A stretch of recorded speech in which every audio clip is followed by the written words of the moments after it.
떨림의 극대화를 만들어 주시고 예수가 앉아 있는데 예수가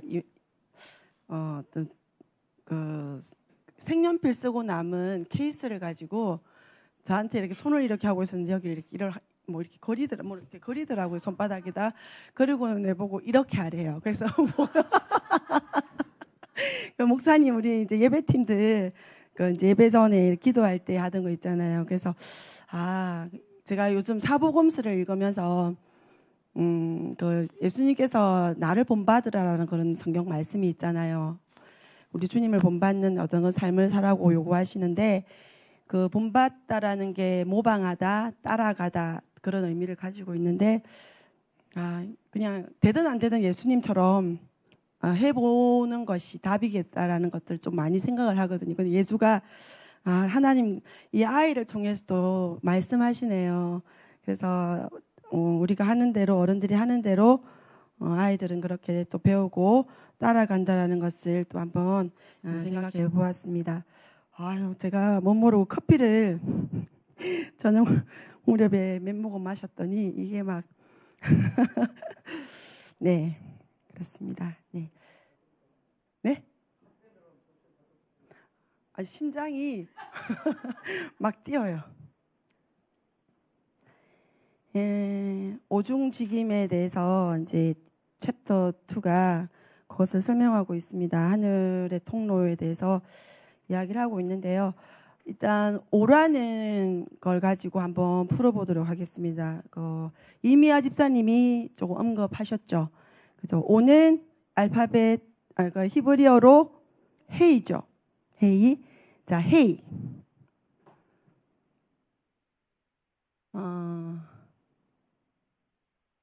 이게 알파벳으로 헤이예요. 자, 한번 파자해 보세요. 어떻게 파자하면 될까요? 자, 헤이라는 게 숨, 또 보다라는 그런 의미도 있죠. 신성을 숨 쉬어내는 거, 신성으로 호흡하는 거, 그런 의미로 볼 수가 있습니다. 자, 헤이가 주는 가르침이 있습니다. 이거는 출처를 분명하게 하라는 그때 다비드리 목사님께서 주신 교재에 보면 이게 있더라고요. 보니까 자, 헤이가 주는 가르침이 있습니다. 첫 번째, 앞에 우리가 목사님께서 히브리어로 많이 표현하셨는데 하 에레츠 맞나요? 네, 하마콤 그 장소, 하샤마임 그 하늘 지정하는 거죠, 그죠? 그래서 정관사 미안합니다. 이제 더라는 미안합니다. 예리하신 우리 자, 읽기로 우리가 이해를 하로 읽습니다, 그죠? 그래서 조금 전에 예를 들었습니다. 그래서 오중직임, 오중사역은 그의 사역, 예수님의 사역, 예수님의 직임 이렇게 한번 해석해 보았습니다. 두 번째로 이 헤이가 단어의 끝에 오면 방향을 나타낸답니다. 그래서 그걸 통해서 소망을 바라보게 하는 역할을 하는데 그러면 여기에서 우리가 오중직임을 통해서는 이 오중직임을 통해서 소망을 바라보게 한다라는 겁니다. 하늘의 시스템을 바라보게 한다라든지 예수님을 바라보게 한다라든지 그런 소망을 바라보게 하는 역할을 한다 이고요. 세 번째 희내라는 뜻이 있대요. 얘가 희내가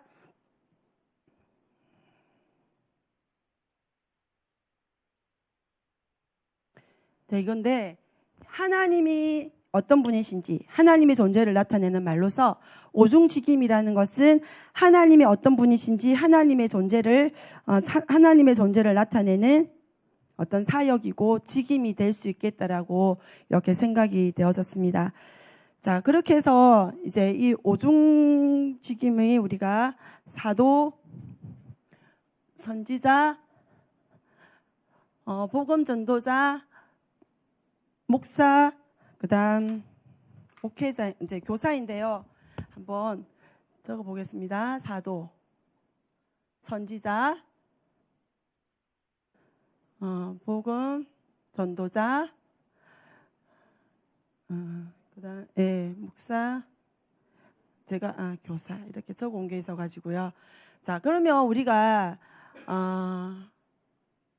이게 토라의 구성으로도 볼 수 있다고 우리가 저도 그 생각이 들었는데 찾아보니까 이걸 아까 회의가 주는 가르침을 보면서 그 밑에 이렇게 설명이 되어져 있더라고요. 그러면 사도는 뭘 것 같습니까? 토라 중에서 창세기, 출애굽기, 레위기, 민수기, 신명기. 제가 이불로 이렇게 순서에 맞게 적어놨습니다. 네, 창세기, 출애굽기, 레위기,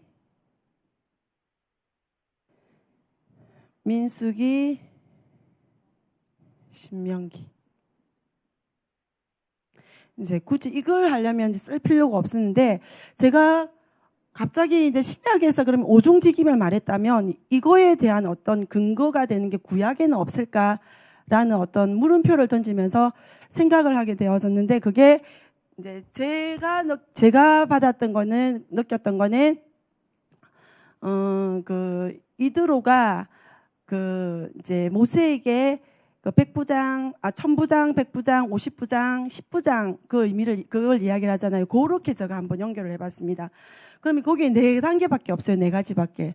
그런데 보니까 이 책에서 보면 사도와 선지자는 붙어 있어요. 어찌 보면 남편과 아내와 같이 이렇게 그래서 이렇게 묶어서 제가 천부장으로 묶어봤었고요. 제가 조금 이제 얘는 알겠더라고요. 그냥 11조 부분이고 이제 제일 어찌 보면 이 부분이 기본적인 부분인데 얘가 10부장. 자, 얘가 100부장. 얘가 50부장으로 제가 한번 제가 생각했던 거는 이겁니다. 이게 다를 수도 있고요. 자, 그랬을 때에 천부장은 이게 1이 1000이 된다라는 말씀 들으셨죠? 히브리어 비밀에서. 그죠? 그게 이제 알레프, 이제 엘레프 이렇게 표현을 하는데 신적 사랑을 말합니다. 신적 사랑은 무조건적인 사랑이잖아요. 그래서 신성을 훈련하는 것을 머리로 두는 겁니다. 그 다음 자, 그러면 백부장으로 한번 가보겠습니다. 백부장은요, 진리와 소망에 관한 겁니다. 어찌 보면 처음에 씨앗 쪽으로도 생각을 할 수 있는데 예인가 생각을 하기도 했어요. 근데 이제 보면 민수기 안에서 봤을 때에 좀 어디죠? 이게 광야에서라는 표현인데 민수기가 광야에 들어가잖아요. 이 광야에서 보면 그 정탐꾼 사건이 나오고 민수기에서만 이렇게 기록되어지는 거 보면 이제 그 부분이 나오고 고라 사건이 나와요. 그럼 고라는 다 머리에 해당하는 거거든요. 그 머리가 누군지를 보라는 거예요.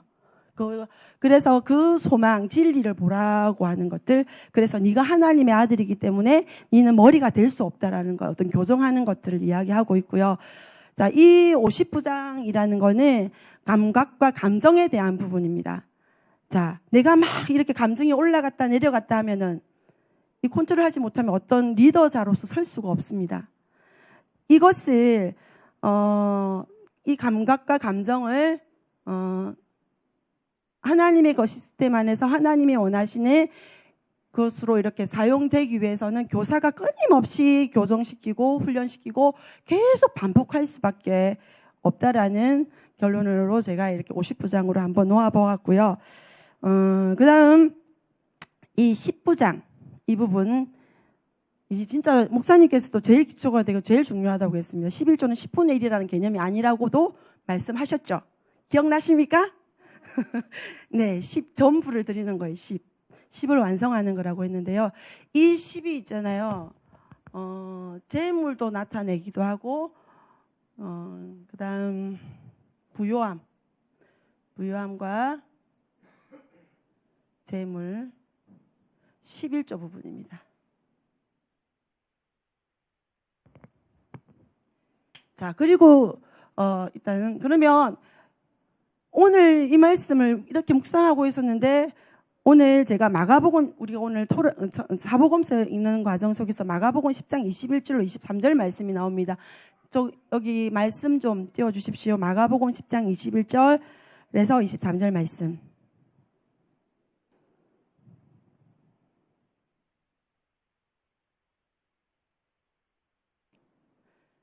마가복음 10장 21절로 23절 말씀. 한번 읽겠습니다. 예수께서 그를 보시고 사랑하사 가라사대 한 가지 부족한 것이 있으니 가서 내 있는 것을 다 팔아 가난한 자들을 주라. 그리하면 하늘에서 보화가 내게 있으리라. 그리고 와서 나를 쫓으라 하시니 그 사람은 재물이 많은 고로 이 말씀을 인하여 슬픈 기색을 띠고 근심하며 가니라. 예수께서 둘러보시고 제자들에게 이르시되 재물이 있는 자는 하나님의 나라에 들어가기가 심히 어렵도다 하시니 이렇게 이어지고 있는데요. 이 어떤 내용이신 줄 아시겠죠? 이 어떤 재물 훈련이 되지 않으면 우리가 더 큰 것들을 받을 수 없다라는 걸 오늘 이렇게 이게 이렇게 중요하구나 이 부분이 그런 생각을 했습니다. 그래서 이 부유함이 왔고 우리가 재물을 우리가 왔을 때에 그것은 레위기 전체를 이렇게 봤을 때에 하나님을 집을 세우는데 사용되어져야 된다라는 결론을 얻을 수가 있습니다. 그런데 참 신기한 건 레위 지파가 다 제사장 분이잖아요. 제사장을 히브리어로 어떻게 말하죠? 네, 코헨은 그냥 다 줘야 되잖아요. 나의 이익이 아니라. 그죠?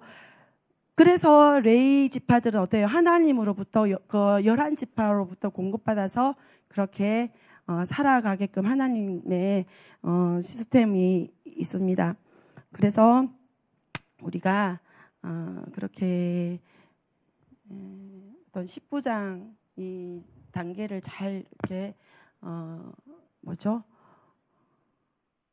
훈련되어져 가지고 하나님으로부터 더 큰 은혜를 받았으면 좋겠습니다. 자, 그러면 이 10부장이 안 된다면 우리가 그 다음 50부장, 100부장, 1000부장을 올라갈 수가 없습니다. 이 부분 레위기가 레위기에 보면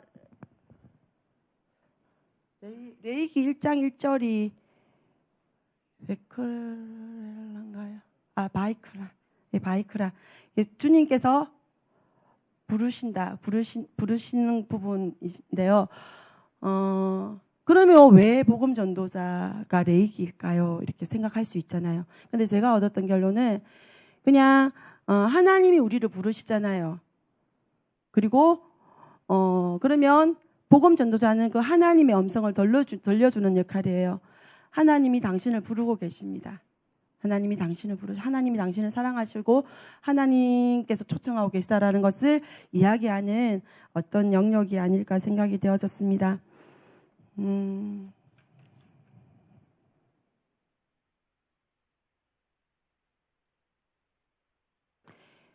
자, 여기 책에서 보면 이 오중직임의 예를 자동차 사고에 빗대어 이제 그걸 비유로 해서 이렇게 접근을 하고 있는데요. 거기에서 제가 제일 이렇게 딱 눈에 들어왔던 게 한 차에서 같은 차에서 나온다라는 표현을 써요. 이게 리더십, 그러니까 어떤 리더십 안에서 우리가 같은 리더십 안에서 같은 관점으로 우리가 요즘 사도행전 2장을 그렇게 관점의 시점으로 이렇게 보고 있잖아요. 그러면 그 같은 관점에서 한 뿌리에서 나야만이 이게 파워가 있고 어떤 완전체가 될 수 있다라는 것을 강조하고 있습니다. 그래서 우리가 우리의 리더는 백성현 목사님이시죠. 그리고 박예현 목사님. 그러면 그 목사님의 스피릿과 받았던 것들을 우리가 잘 녹여낼 수 있는 어떤 팀이 되어져야 된다라는 결론을 얻을 수가 있습니다. 맨 먼저 나오는 자가 보면 목회자입니다. 목회자는 어떤 그 상황이 어떻는지, 부상 정도가 어떻는지를 막 돌아봐요. 그리고 파악해요. 그래서 이 사람은 지금 어떻고, 이 사람은 어떻고, 그 다음 이 사람들의 필요가 뭔지를 세세하게 이렇게 보면서 그들의 필요를 채워주려고 노력하는 걸 볼 수 있습니다. 그리고 그러면 또 위험 요소가 뭔지, 또 이 사람이 뭐가 더 필요한지, 그래서 2차적인 문제들을 차단하게 되어지고, 그 다음 그 이후에 오는 사람들 있잖아요. 구조대원이라든지 그 사람들이 필요한 것들을 또 다시 적어서 전달할 것들을 생각하는 어떤 것들을 볼 수 있습니다. 그 다음 이 목회자가 주는 부분 또 안정감입니다. 이 목회자가 빛날 수 있는 영역이 보니까 어떤 위급 구조 상황, 나중에 또 뒤에서 설명하는 게 어떤 배가 가라앉는 상황, 구조되어야 될 상황 속에서 목회자가 리더로 이렇게 세워지는 것들을 볼 수가 있습니다. 그래서 제가 이렇게 봤을 때 목회자는 의사와 같다라는 그런 생각을 해보았고요. 그 다음 교사가 나옵니다. 그리고는 어떤 왜 사고가 났는지, 그리고 현장을 막 연구합니다. 정말 구체적으로 자동차 바퀴 자국 어떤 방향으로, 좀 형사 같은 어떤 그런 부분들을 볼 수가 있는데, 속도도 측정하여 보고 그럽니다. 그래서 누구의 실수였는지에 대한 근거를 세우게 되어지고요. 이게 어찌 보면 생명을 담보로 하는 부분이잖아요, 사고가. 그러다 보니까 이 사람들을 다시 사고가 나지 않도록 어떤 2차적인 또 다음에 이런 일이 일어나지 않도록 철저하게 훈련시키고 연장 재교육을 시키는 그런 모습을 볼 수가 있습니다. 그래서 교사는 교정의 문제, 그 교정과 문제의 원인, 그리고 어떤 일이 일어난 원인들을 찾아서 그것들을 교정해 주는 역할을 하는구나라는 생각을 해보았습니다. 그다음 전도자입니다. 우리의 사고는 모르겠습니다. 번역하면서 우리의 사고랑은 좀 동떨어지게, 우리가 생각했을 때는 사람이 막 급박하게 어떤 죽음의 공포 속에 있는데 거기에 우리가 복음을, 예수님을 당신 이름이 지옥 간다라는 어떤 표현들까지 쓰면서 할 수 있을까? 그런 생각도 저도 처음 읽으면서는 그렇게 들었어요. 근데 이렇게 계속 그것을 읽으면서 이 사람 어떤 이 영혼에 대한 열정이 있는 사람은 이렇게 되겠구나라는 결론을 얻었었고요. 근데 마지막에 보면 이분이 어떤 표현을 썼냐면, 이제 그리스도께 인도하는 법을 가르치고 성령 세례가 임하도록 기도하고 복음 제시를 하고 단호하게 해요. 여기서 설명이 단호하게 당신 이러면 지옥 갑니다.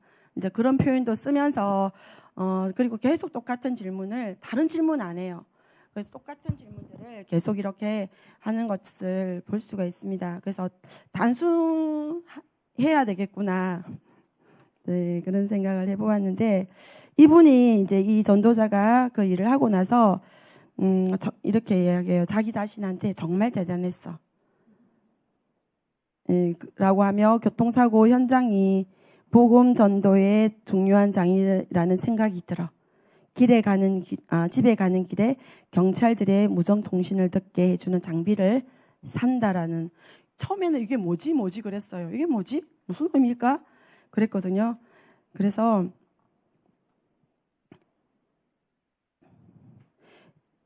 정말 대단했다 하면서 자기가 신나하는 것을 볼 수 있습니다. 자기가 그 통로에 서 있는 것이 상상을 해봤어요. 내가 하나님의 그 어떤 구원의 사역에 내가 동참했고 내가 통로가 되어졌어. 정말 이렇게 가슴 벅참이 올라오겠다라는 그런 생각이 들었었고요. 하나님께서 이런 장을 펼쳐주신 것이 너무나 감격스럽고 나를 이렇게 사용하시기 위해서 이때까지 나를 훈련시키셨을까? 이제 그러지 않았을까 이제 생각도 해보았었고요. 그래서 자기의 부르심, 직임을 알고는 다시 더 빨리 알겠다라는 거잖아요. 그 통신 장비를 구입한다라는 거는.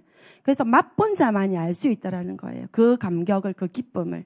그래서 더 집중할 수 있다라는 것을 말을 한다고 생각했고요. 그리고 예언자는 미리 하나님께서 꿈으로 그 전날에 이렇게 보여주시고, 그리고는 이미 예언자는 대비를 하고 이렇게 그 현장으로 같이 싶습니다. 그래서 어떤 죽음의 영을 꾸짖는, 그리고 담대한 믿음과 담대한 기름 부으심으로 이렇게 나아가는 모습, 그리고 예언자에게서 제일 중요한 게 저는 이렇게 미리 선점하는 것도 있지만 눈을 열어주는 역할을 한다라는 겁니다.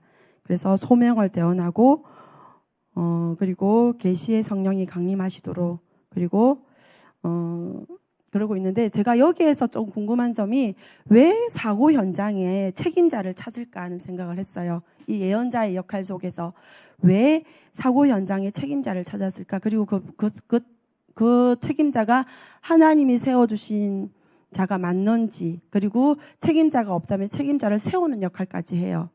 그래서 이 부분은 제가 좀 더 고민을 해봐야 되겠다라는 생각을 했고요. 이제 마지막으로 사도 부분이 나오는데요. 이게 사도는 실제가 되게 하는 자입니다. 그냥 우리가 어떤 이론적으로 아는 손을 얹고 기도하면 낫는다 그런 차원이 아니라 그 자리에서 바로 어떤 치유 기도를 하고 선포 기도를 하면서, 그리고 자기가 이런 어떤 경험들을 간증을 하면서 그 속에서 믿음을 일으키는 역할들을 하게 되어집니다. 그래서 자기가 기도했을 때 어떤 그러니까 우리는 뭐 훈련을 해서 어떤 사역을 해야 되고 그런 어떤 머리의 시스템으로 남아 있잖아요. 근데 여기에서 보여주는 거는 이 사도의 권한으로 보면 그 자리에서 자기가 기도했을 때 손에 열이 난다 하는 사람을 손을 들어서 그 사람을 다시 어떤 그 치유의 통로로 사용하는 것을 볼 수 있습니다. 그래서 그러면서 하나님을 경험하도록 그 자리에서, 나중이 아니고 훈련을 받고 다시 투입돼서가 아니라 그렇게 되는 것을 볼 수 있습니다. 그래서 회심한 자들을 학교를 열어서 훈련하게 되어지고요. 이 사람들을 파송하고, 그리고 기적과 이적을 이렇게 나타내는 통로로 사용되어집니다. 이 사도 역할은 하나님의 나라를 확장시키는 역할을 하는 것을 볼 수가 있습니다. 그렇다면 제가 처음에 그 오중직임을 이렇게 생각했을 때에 사실 막 그림들을 좀 많이 그려보게 되어지더라고요. 그 오각 기둥도 한번 그려보고, 막 왜 육각형이 아닐까, 이제 그런 그러니까 이제 제가 왜 그 생각을 했냐면, 잠깐만요. 이제 육각형이 벌집을 생각하잖아요. 벌집이 건축자들이 볼 때에 제일 완벽한 구조물로 이렇게 만들 수 있는 세상에서 제일 안전하고 완벽한 모형이라는 걸 들었거든요. 그래서 이제 제 나름대로는 뭐 성령님께서 이제 예수님이 6번째이신가 막 그러면서 이제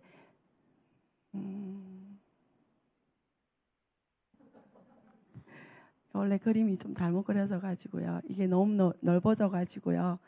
이해를 해주시고 그러려니 하십시오. 자, 이렇게 해서 점점 퍼져가요. 여기가 사도, 선지자, 복음 전도자, 목사, 교사로 이렇게 있잖아요.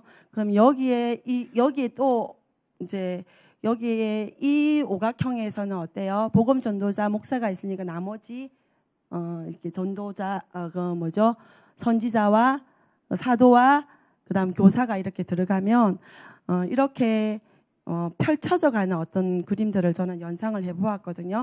그래서 통영 땅에 교회들이 세워져 있는데, 이 교회들이 오중직임을 잘 감당한다면 곳곳에, 저는 그래서 이걸 어떤 어둠을 허물 수 있는 부분이 아닐까, 이걸 이제 어떤 공간 개념으로 들어갔을 때에 그러면 우리가 하늘과 맞닿는 이 연결되어지는 통로가 되어지잖아요. 그러면 교회들이 이렇게 되어지고 우리가 살고 있는 가정 속에서 이런 오중직임들을 잘 세우면 정말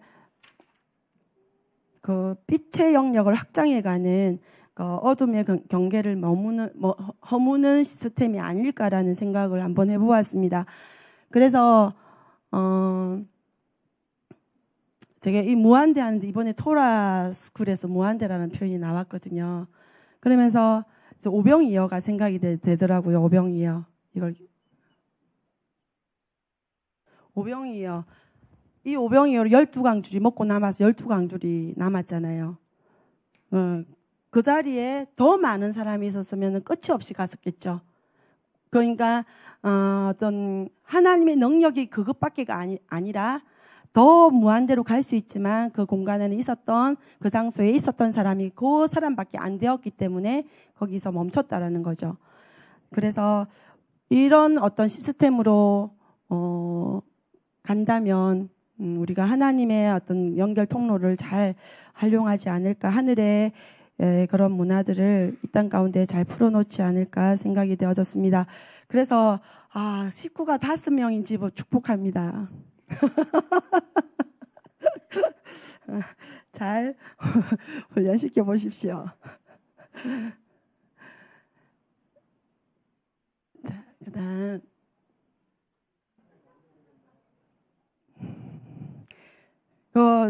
세 명도 끄떡 없습니다. 네, 두 사람이 두 가지 영역을 습득하면 됩니다. 네. 또 제가 그림을 하나 그린다면,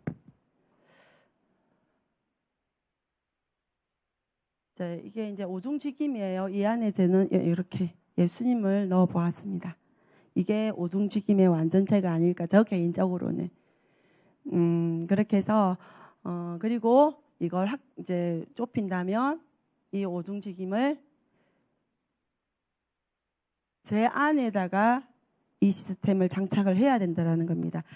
이 개인의 오중직임, 이 시스템이 잘 돼 있는 분이 우리 교회에서는 저는 죄송합니다. 박 목사님이 탁월하시다라는 생각을 해보거든요. 그래서 이제 여기서 보면 그렇다면 얘가 만약에 제가 여기 제 이 직임이라고 합시다. A라는 사람이고 B라는 사람이고 C라는 사람이고 D라는 사람이 있는데, 그렇다면 이걸 여기 와서 갖고 온다면 얘가 되는 거예요. 그리고 얘가 될지 얘가 되고 얘가 되고 얘가 되고 어떤 토라적인 관점이 여기에서 나오게 되어지는데, 그래서 다른 지체들을 보면서 나의 연약한 부분을 보고 어떤 교정해야 될 방향들을 찾는다라는 거죠. 그래서 나의 연약한 부분, 어떤 사람은 사도적인 영역이 강한데 어떤 복음 전도라든지 교사라든지 이런 부분이 약할 수 있어요. 그러면 이제 내가 그 자신이 어떤 하나님 앞에서 씨름하면서 이제 또 이렇게 그 부분들을 열어달라고 기도하시면서 가본다라는 거죠. 그래서 저는 어떤 이게 하나의 팀으로 봐지는데요. 그러면 이 팀이 되려면은 훈련의 과정이 꼭 필요하다라는 거죠. 이 훈련의 과정을 통해서 하나님 왕국의 시스템이 이제 만들어지고요. 그 다음 나와 우리가 하나됨을 이루는데 그 하나됨이 어마어마한 파워력을 가질 수 있다라는 결론을 얻게 되어졌습니다. 자, 저번 주에 우리 김성일 집사님께서도 이야기하셨지만 고린도전서 12장 31절 말씀 한번 띄워주시겠습니까?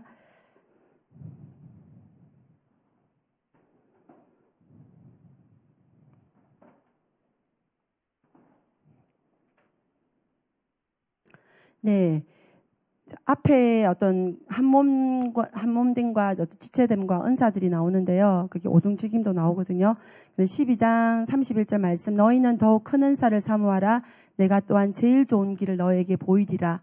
그러면서 13장 1절로 가면 내가 사람의 방언과 천사의 말을 할지라도 사랑이 없으면 소리나는 구리와 울리는 꽹과리가 되고, 이것을 연결해서 생각해야 될 것 같았고요. 그래서 아무리 내가 사도고 능력을 어마어마하게 받은 사도고 선지자고 어떤 오중직임 가운데 있다 하더라도 사랑으로 채워지 않는다면 이거는 그냥 헛방이라는 겁니다. 저는 그런 결론을. 그러니까 이미 우리가 완전한 어떤 신적인 사랑을 우리가 추구하면서 달려가지만 우리가 이 땅에서 살면서도 사랑으로 무장되어져야 된다는 것을 강조하는 건 아닐까, 그런 생각을 해보았습니다. 그래서 우리가 오중직임, 우리 안에 더 사랑의 능력이 커졌을 때에 그 효과, 그 능력은 극대화가 되겠다라는 생각을 해봅니다. 자, 그러면 깔때기로 넘어가 보겠습니다. 하늘이 이렇게 있습니다. 자, 이게 궁창이고 위에 윗물, 아랫물. 자, 그러면 하늘이 이런, 아이씨, 너무 작게, 크게 그렸는데요. 그다음 얘보다 좀 더 크게.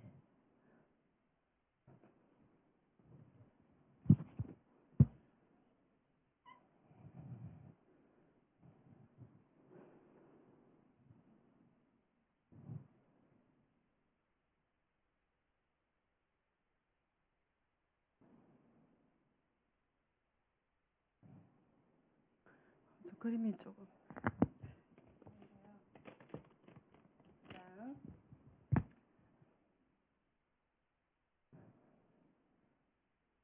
확장시켜서 이제 봤으면 싶어서 제가 이런 생각이 들더라고요. 이렇게 있으면 각자가 느끼는 하늘에, 어떤 팀에 느끼는 하늘의 사이즈는 다르다라는 겁니다. 그래서 각자 느끼는, 각 팀이 느끼는 하나님의 은혜의 사이즈가 다르고, 각자 느끼는, 각 팀이 느끼는 어떤 하나님의 어떤 분이신지가 다름을 우리가 볼 수가 있습니다. 그렇다면 여기는 아무리 부어줘도 여기가 빨리 막히겠죠. 빨리 못 내려가겠죠. 확 부었을 때. 자, 그랬을 때 우리가 어떻게 어떤 부분을 추구하고 가야 될지. 그다음 우리가 이렇게 이 과정을 가기 위해서는 우리에게 필요한 게 거룩과 기도라는 겁니다. 하나님, 저요, 사이즈가 작아요. 저 더 넓히고 싶어요. 어떻게 하면 좋겠어요? 하나님께 눈을 열어서 나의 상태를 먼저 파악하면서, 그리고 우리 팀의 어떤 상태인지 파악하면서, 나 하나님께 강청함으로 나를 성령님의 도우심으로 우리가 도우심 안으로, 그리고 그 성령님의 도우심으로 우리가 교정되기를 원하면서 나가야 된다는 겁니다. 그래서 이 관을 넓게 열어서 막 통과해내는 그런 자들이 되기를 소망해 보고요. 그래서 이 거룩과 기도는 누가 해줄 수 없는 거잖아요. 내가 선택하지 않으면 어떻게 할 수가 없습니다. 그래서 주신 자유의지를 통해서 내가 선택함으로, 내가 거룩을 선택하고 기도를 선택함으로 이 어떤 은혜의 파이프 라인을 더 넓게 우리가 확장시키는 그런 시간들이 필요할 것 같습니다. 거룩이라는 거는 여기에 만약에 이물질이 끼어 있으면 못 가죠. 그죠? 그래서 그런 부분들 해주시고요.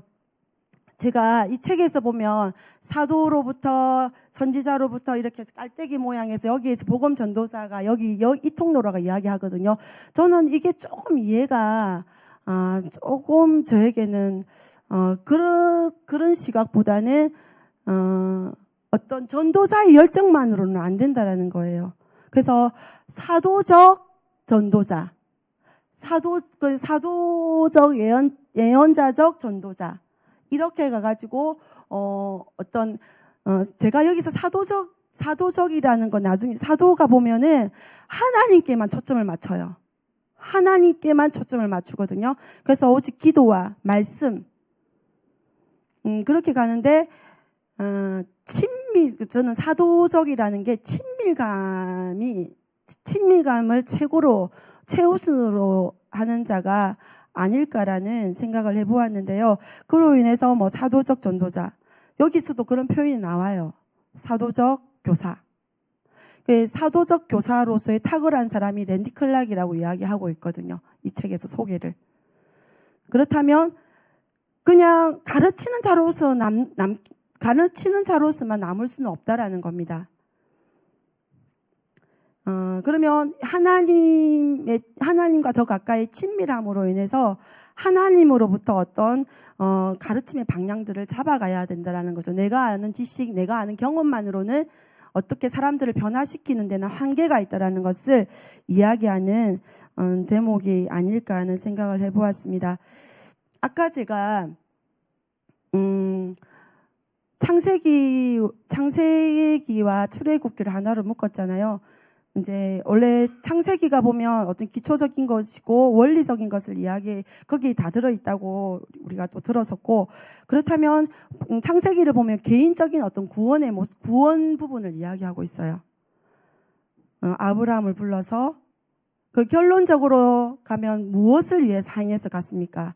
이스라엘을 낳기 위해서, 이스라엘을 만들기 위해서 그렇게 나아갔던 거잖아요. 그래서 창세기가 어떤 개인적인 구원을 뜻한다면 출애굽기는 어떤 공동체적인 그런 어떤 구원의 구속의 역사들을 설명하고 있습니다. 그래서 왜 사도와 선지자가 함께 가야 되는지, 그리고 출애굽기하고 창세기하고 출애굽기가 이렇게 묶여지는지 조금 알 수 있는 대목이었습니다. 그렇지만 현재의 뭐라고 해야 되죠?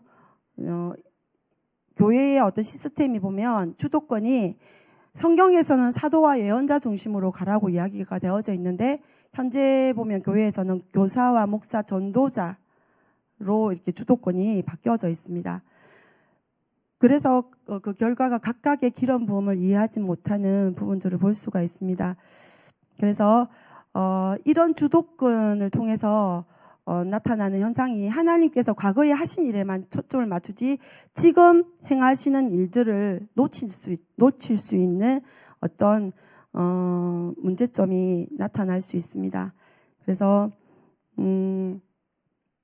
우리가 사도와 예언자 중심으로 그 주도권이 교회의 어떤 그 직임이 그렇게 흘러가야 되지 않나 하는 생각들을 해보게 되었습니다. 그래서 사도는 이런 사람이다. 뭐 하나님의 뜻에만 초점을 맞추는 자이고, 그 보면 여기에서 책에서 지혜로운 건축자라는 표현을 씁니다. 포지션을 이렇게 잘 배치시킨다라는 거죠. 그래서 초자연적인 삶에 관심이 되게 많습니다. 그래서 오직 기도 말씀, 사도행전 6장 4절 말씀처럼 오직 기도 말씀에만 집중하게 되어지는데요. 이 사도가 이렇게 감으로 인해서 우리가 이 땅에, 이 세상 속에서 어떤 성도들의 연약한 부분들, 필요들이 생기는데 그것을 놓칠 수 있어서 이 성경에는 뒷문이 이렇게 열린다라는 표현을 쓰거든요. 그것을 나중에 이제 목회자가 그것들을 감당하게 되어지는데요. 그래서 사도는 하나님의 큰 그림을 어떤 부분들을 볼 수 있는 자라는 걸, 그 하나님의 어떤 청사진을 보고 그것들을 배치시키고 또 정하는 그런 역할들을 하는 자라는 것들을 볼 수가 있습니다. 그래서 선지자는 복음의 높이와 깊이를 이해하는데 어떤 큰 도움을 높아질 수 있고요. 그 다음 하나님의 임재에 대한 기대감을 높여주고 꿈과 환상, 항오경을 경험하면서 천상을 경험케 하는 역할을 합니다. 보게 되어지는, 눈을 열어주는 역할들을 하게 된다고 이야기하고 있습니다.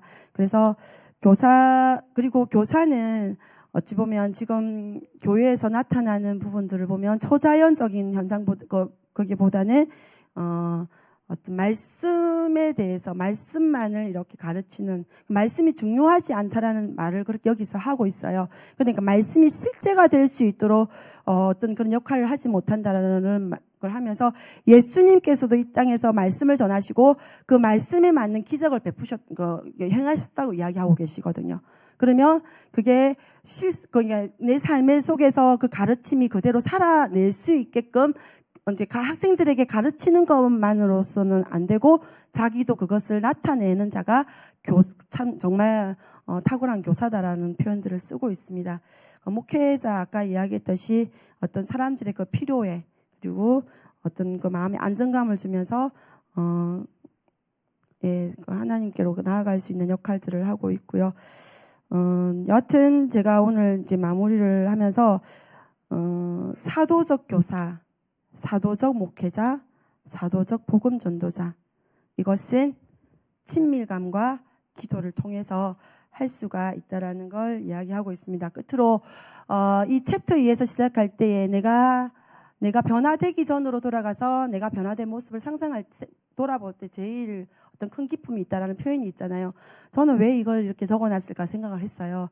근데 이제 이걸 보면서 끝부분에 보면 맨 마지막 페이지에 이분이 데닌 실크 목사님이 베들교회에 대해서 소개를 해요. 10년 전에 우리 교회가 이제 어떤 모습에서 이렇게 많은 것들이 변화되어졌다라는 거. 그래서 그것을 경험한 자만이 그 어떤 기쁨의 깊이가 다 다르겠죠. 그래서 우리 헤브론 교회 또한 많이 변화되어져 가고 있고, 근데 정말 적게는 1년 후에 앞전보다 더 많이 변화되어졌지만 더 탁월하게 변화되는 것들이 1년 후에, 2년 후에. 그래서 우리 자녀 세대들에게 하나님이 이런 일들을 했어. 그래서 너희들도 할 수 있어. 너희들도 이렇게 하나님의 그 문화를, 하나님의 그 시스템을 우리가 이 땅 가운데 끌어와서 이렇게 그 통로로 사용되어지기를 원해하고 이야기할 수 있는 그런 날이 또 오기를 또 기대해 보면서 속히 오기를 또 하나님 앞에 올려드려 봅니다. 감사합니다.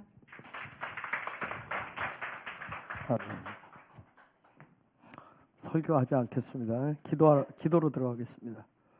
녹화 중단하시고. 네.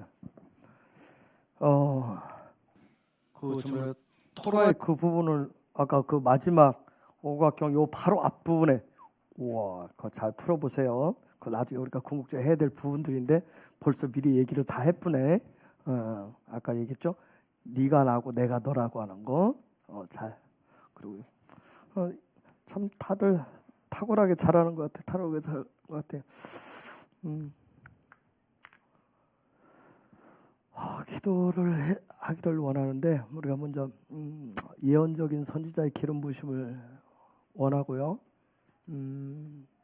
제가 어제 이제 친구 이 목사 부부가 와서 그다음에 이제 다른 통영의 다른 목사님하고 만나서 저녁 늦게까지 얘기를 나누면서 좀 기도 많이 해야 되겠고.